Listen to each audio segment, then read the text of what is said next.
guys, kumakain yung mga bata. Good morning, happy blessed Sunday. Can you like do something when you end with the Sorry. you end with the like when you Nag-load end ako the ng- videoing?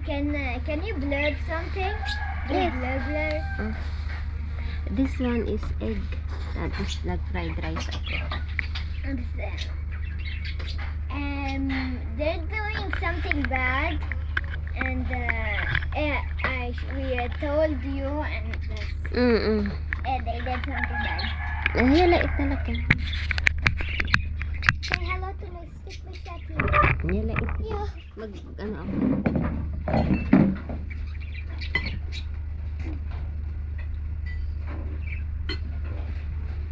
They did something bad. That I don't want to tell you.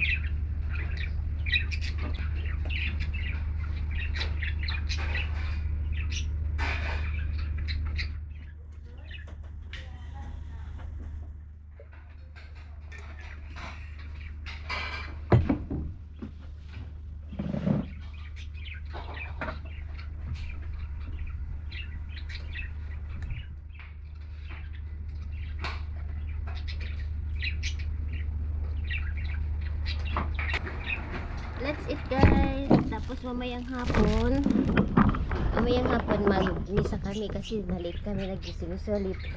Umaga kami pupunta. Pero ngayon summer, hapon mag 6 o'clock maliwanag pa. So okay lang na mamayang hapon na lang kami mag-misa. Kasi na-late din kami nagising. Ayan, kain po tayo ng breakfast.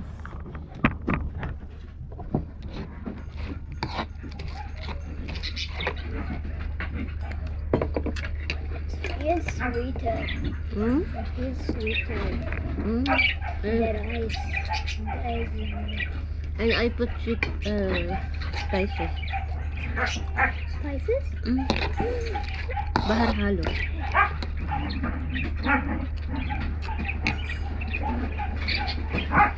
Guys, hello. Tignan nyo yung itsura ni Mami Laura.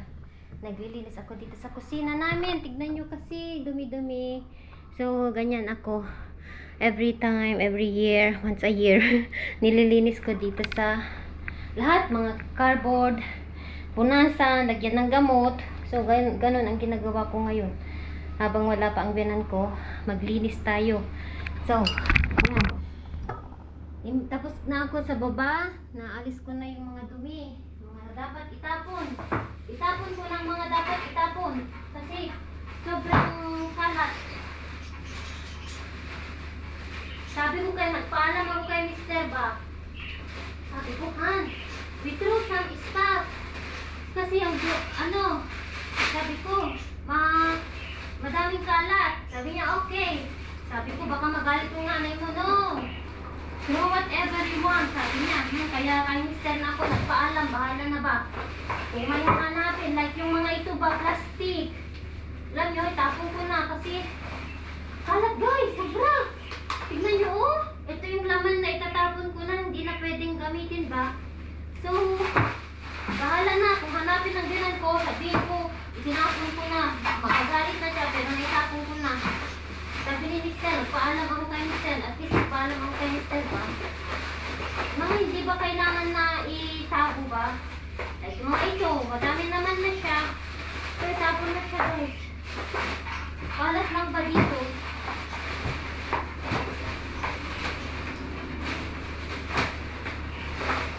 Sabi ni Mr. Don't worry, throw whatever you want.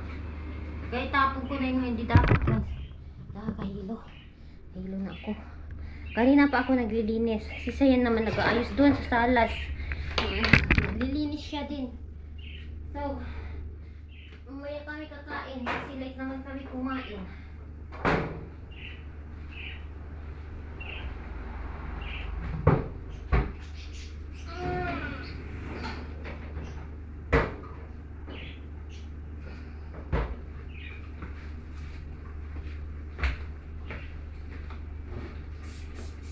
Lahat, ito guys, linisin.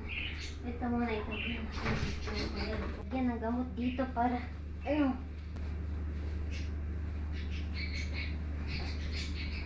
Nga may babalita ko sa inyo. Dito sa Lebanon, wala nang kuryente. Dati walang kuryente. Dati naman na walang kuryente, kaso ang sabi ng asawa ko kahapon, parang dati kasi ang nagpo-produce, nagbibigay sa amin ng Petron ba yun? Sa tawag sa, alam nyo, para gas. Yung para magkaroon ng kuryente dito sa Lebanon. Binigyan siya ng Iraq, yung Iraq ata ang nagpo-produce. Ngayon, namimigay. Ang nangyari, ilang buwan na hindi nagbayad ang Lebanon. So ngayon generator na naman siya. Dati may kuryente every day, minsan 4 hours, 2 hours. Ngayon wala talaga, since kahapon wala kaming kuryente. Puro generator. Ewan ko lang ngayon kung darating. Pero sabi ni Mr. wala daw normal na current kasi yun na nga, nagka-problema ang between Iraq at saka Lebanon kasi hindi nakabayad ang Lebanon sa Iraq, kaya ayaw nang magbigay sa amin ng gas. Yun. Kaya ewan ko guys. Ayun ang balita ko. Sa ngayon, hindi okay. Walang kuryente. Dati naman na walang kuryente, kaya lang, alam nyo, yung mawawala na naman kami. Hindi na naman kami makalaba ng normal na current. Maglalaba kami ng tawag nito, yung motor, yung generator. Ang Lebanon, bansang maganda ang Lebanon guys, kaya lang sinira. Sa mga hindi pala nakakaalam na walang presidente, walang namumuno. Ay tawag ito, tapos na yung term ng presidente. Ngayon, since 2 years na wala pang presidente.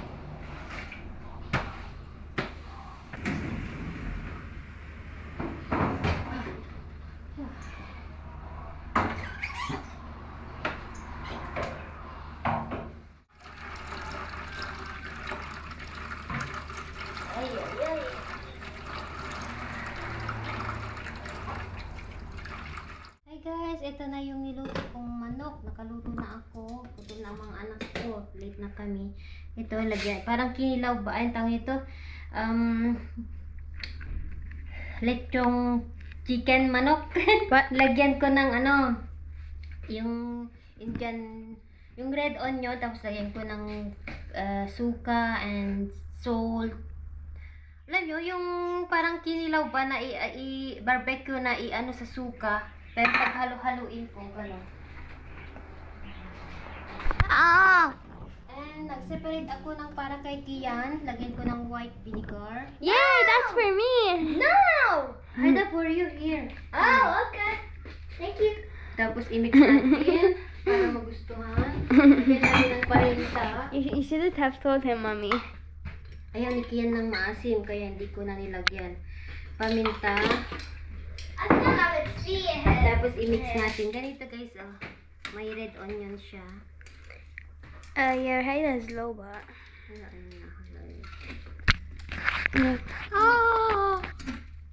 Ito na ang ulam ni Cheyenne. May suka. For me only? No, for me also. Oh, yay. Yay, I'm okay. Yan, na. Okay, yan lata. Kain na. Put here. Mamaya ipagpatuloy ko ang pagluluto kasi nagutom na sila. Let's go, ta. Oh! Wait, what is wrong with you? Let me put my face on. Yan, nakain na po. You wash your hands? Wash your hands. Tapos, yung, mangga. Mangga nila. Tapos may pati. So, ito na ang pang-lunch namin. What is this? Manga? Yeah. Manga? Yay! Hala. Ay, Sigma, don't skip it. put if you want patis here. I want rice. Yan, kain. The left hand.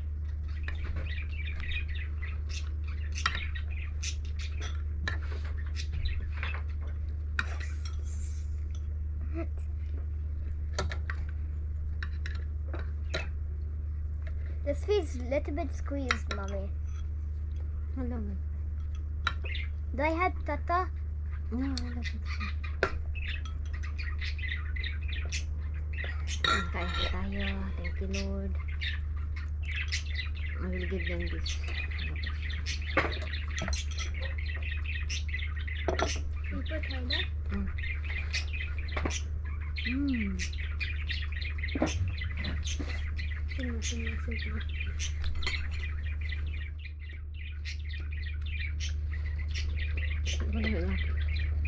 Hi guys! Hello po! Katatapos lang namin kumain and ito, nag-aayos ako dito sa loob. Thank God, nakakain na ulit kami. Habang maghugas tayo, may i-clear lang ako bakit mga tanong nyo, mga hindi ko masagot. Kasi medyo late na itong vlog ko guys, kaya hindi ko masyadong on time na nasasagot ang mga tanong nyo. Anyway, about sa yun, sinabi ko nung isang araw na yung mga about sa nababalitaan nyo na gulo dito. I-clear ko lang, dito sa city, dito sa lugar namin, hindi pa kami, okay pa kami. Thank God at maayos pa ang lahat. Yung asawa ko, mga ibang tao, nakakapunta pa sila sa gusto nilang puntahan. And then, ano pa ang sasabihin ko? Thank God talaga dito, hindi kami apektado sa lugar namin. Yung alam nyo, yung gaya ng napapanood nyo sa TV or sa news, sa mga ibang channel na about sa yung gulo, ganyan. I-clear ko lang, dito po sa amin, hindi po dito yung punturya. Doon po sa boundary ng Lebanon, between Lebanon at sa kabilang baryo. So, doon yung tinitira nila. Mayroon akong kaibigan, kung kilala nyo si Sis Maricel, mismo doon po siya sa south. I mean, naririnig niya, nakikita niya yung mga drone, yun ang kwento niya sa akin. So, ang sabi niya, doon daw sa lugar nila, kasi parang normal na dito sa Lebanon guys, yung ganitong sitwasyon. So, totoo po na may gulo dito, ganon yung dito sa Lebanon, between sa H at sa kabilang baryo. Pero ang nangyayari is doon lang talaga ang tinitira nila sa south. So nagpapasalamat kami kasi until now okay pa yung normal pang buhay, mga tao talaga na nagwo-work, ganon, pupunta pa rin sila. So yun na nga, naipaliwanag ko na sa inyo. Ang delikado lang talaga is yung halimbawa yung victim ay yung puntirya ng kalaban ay yung sa kabilang baryo is nasa sasakyan, and then pag dadaan ka doon yung delikado kasi madadamay ka. So far naman nandito lang kami sa lugar namin, hindi naman kami lumalabas ng malayo sa ngayon. And kung may pupuntahan kaming lugar doon dito naman sa north, so hindi kami pumupunta sa south. Alam nyo, iniisip ko din naman ang mga bata, kaso nakikita ko yung sitwasyon. Kung alam ko naman na danger, ganyan na alam nyo yung talagang yung mahirap na ganyan. Alam ko, iniisip nyo yung kapakanan ng mga bata, yung para sa amin, ganyan, para ligtas kami.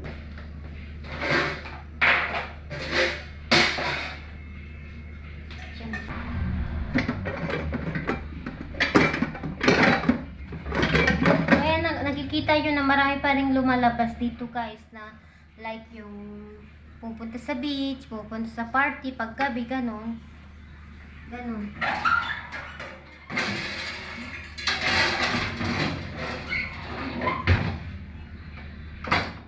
Hi guys, andito ako ngayon sa room namin kasi gaya ng dati, 'di ba, noong nung tawag dito nung kailan ba yun na naman start last year. 'Di ba, naiikwento ko sa inyo na noon takot na takot ako, ganyan. And then naghanda talaga ako ng mga gamit namin. May bag kami na nakahanda. So, ngayon, nung after ng hindi naman, thank God, walang nangyaring mas gulo dito noon. So, sa south lang talaga. Pero noon guys, talaga takot na takot ako. Pero ngayon, naiintindihan ko na ganyan na Alam nyo, so, no, 'di ba namili din kami, panic buying din kami noon. Ngayon, ano ba yung pagkasabi ko noon, buying panic, oh. Ngayon, nag-panic buying kami noon. And then, imbak kami ng tubig, medicine, lahat-lahat, food, mga goods, can, water, gas, alam yun, yun ang ginawa namin noong last year. So, ngayon, unti-unti na naman namin ginawa. And then, after that, ginamit ulit namin yung inimbak namin. Kasi, thank God, wala naman nangyari dito. Sa South lang talaga. So, ngayon, unti-unti na ulit kami nag-iimbak ng gamit, like medicine, ganyan. So, kahapon, nag-imbak na ako ng gamit ng mga bata. Gamit namin, konting gamot, ganun. So, nandito na siya, naka-ready na siya. Ito ang bag namin. Ayan. At saka yun. At meron pa akong ilagay sa bag. Andito. Yan. Mga damit na yan. Ito. Damit ng mga bata. Oo. So, hindi ko pa nailagay. So, kasi yung isang maliit na bag na sa taas, sabihin ko kay Mr. na gaya nga ng sabi nyo na kailangan namin mag-imbak, di natin alam. Lahat yung mga papers namin, ganyan, nailagay ko na sa mga sa isang bag. Medicine, ganyan, meron din. Mga bata, lalo yung mga bata, gamot. So, naglagay na din ako sa mga bag. Lahat-lahat, guys. Gamit naming mag-iina, gamit ni Mr. And, meron pa akong nabasa. Huwag naman ganun, guys. Alam nyo, minsan yung mga kapwa nating kababayan, iba yung nila, hindi naman hindi biro, pero may nagsabi, saan kayo magtatago? Meron ba kayong alam nyo, may nag-reply, sabi niya, sa septic tank daw kami magtago. Nagulat ako, sabi ko, bakit ganon? Wag yung ganon, na, grabe, sa septic tank kami magtago. Nagulat ako sa comment niya. So, sabi ko, may ganun pala. Imbes na ipag-pray, ganon, yung sasabihin na mag-ingat kayo. Sabihin, sa septic tank daw kami magtago. If ever na ganito naman, if ever na may mangyari lang, sana wag naman. Meron kaming taguan. Dito sa baba ng kabilang building namin, meron silang underground. Parking. So, if ever talaga safe naman. Meron din kami sa baba, guys, dito sa bahay. Sa next sa dog namin, meron kaming maliit na room. Oo, pero inimbakan ko yun noon ng mga recycle. So, pwede yun na doon kami mag-stay if ever. Alam nyo. So, yun. Meron kaming taguan, guys. Alam nyo, pag-stay yan if ever. Ganyan. So, ngayon, nag-start na naman ako na mag-imbak ng mga gamit. Alam nyo na, yung mga bag, naka-ready na talaga siya. So, nilagay ko dyan sa taas. Sabi ko kay Mr. bukas, ibaba niya yung tawag nito, yung isang bag. Para, maliit lang ba? At saka may backpack din kami. Nilagay ko din ang mga gamit ng mga bata. Mostly na nilagay ko is damit, medicine. Basta, mga yung towels, yung backpack, nilagay ko din yung mga papeles ng mga bata, ganon. Basta ginawa ko talaga, guys, like last year, ginawa ko ulit. Oo. So, ngayon wala pa ang biyanan ko, and dadating bukas. Bale, late na itong vlog ko, guys. Itong vlog ko is Sunday. So, late na itong may upload. Na-appreciate ko yung concern nyo sa mga bata, pero yung iba, wag naman yung ganun pilosopo na sabihin nyo sa septic tank kami magtago. Ay nag-message sa akin na sabi niya, ang sama-sama daw kasi ng mga tao sa Lebanon. Sabi niya, kung magyera daw ang, alam nyo, magyera daw ang kabilang baryo at dito, doon daw sila sa kabilang baryo mag-support. Sabi niya, sabi ko, okay lang sis, sabi ko kung yan ang mo, sabi ko sa kanya, pero wag mo kaming idamay. Kung may galit ka sa lugar na ito, wag mong ipamukha sa akin kasi anong magagawa ko. Sabi niya, isuportahan niya daw ang kabilang baryo kaysa dito sa lugar namin. Ano ba yan? Sabi ko, ala, nadadamay na tuloy ang mga tao ba na walang ginagawa. Nagagalit sila sa mga Lebanese. Hindi naman, wala naman kaming ginagawa. Wala naman ginagawa ang mga ibang Lebanese. Yung ano lang naman talaga ang may kasalanan. Nadadamay lang kami. Oo, yun. Ang sama-sama daw ng mga tao dito. Ala, pag-pray na lang natin na na mag-stop na ang kaguluhan na ito. Kasi kasi alam nyo, kapag mag-start na ang dito, lahat na, buong mundo na guys, magkakagulo. Kasi sasali ang isa, so ganun. Yun, anyway, yun na nga, ito, naka-ready na kami. And mamaya, i-ready ko din yung bag, ay yung doon na nilabas ko. Wala lang, ni-ready ko lang ba para in case lang ba guys, ganun. So, wala namang masama na kung ganito ang gagawin ba. Pati mga gamot ng mga bata, lahat talaga, thank God, na ko na, naayos ko na. And then pagdating din ng biyanan ko, sasabihin ko din sa kanya na maghanda siya. Dati naman ginawa na niya last year, naghanda din siya ng maliit na basket, na bag niya, ganyan, mga gamot niya, in case lang ba. And then after that, thank God, wala naman nangyari and tinanggal namin ulit, ganon. Tapos yung mga nabili naming mga stock, mga goods, kinain din namin, ganyan, until naubos. So ngayon, ganun din na naman ang gagawin namin ng asawa ko. Mag-imbak kami ng gas, tubig, lalo ngayon, mahirap ang gas ngayon. Diba naikwento ko sa inyo na yung kuryente, 3 days na walang kuryente, puro generator. So, yun, parang may issue na naman na walang gas. Hindi nakabayad ang Lebanon sa Iraq, kaya ayaw na nilang magbigay sa amin ng gas. Yun guys. So yun lang yung update ko. Okay pa kami, thank God. Maraming salamat kayo sa suporta nyo and sa mga concern. Maraming salamat, na appreciate ko. So everyday mag-update ako sa inyo kahit late na itong vlog namin. So hanggang dito na lang guys, and God bless you all. Bye bye. See you again. Thank you.